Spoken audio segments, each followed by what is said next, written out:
Let's go over one of the strength programs, which is the 6-1 method. Now, this method takes advantage of the concept of post-activation potentiation. So what that means is when you do a movement with a high load, high velocity, or a combination of high velocity and high loads, your nervous system gets a little bit amped up. And so what that means is what you can do for the subsequent set of that exercise at a certain weight, you should be able to do more reps.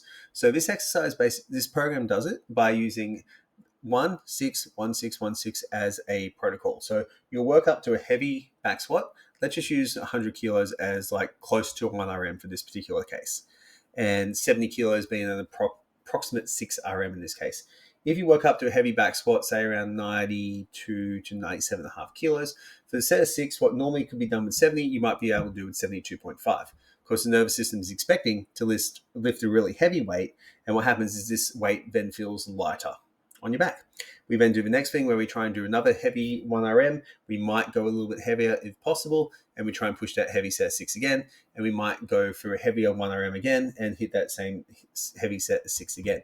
There's two ways that you can bias it. You could either maintain the same 1 rep max, even though it's not a true 1 rep max, and try and increase the weight for the six if hypertrophy is the goal. If the goal is more orientated towards strength, you would look at pushing those 1 RMs a little bit higher and maintaining the same 6 rep exercise.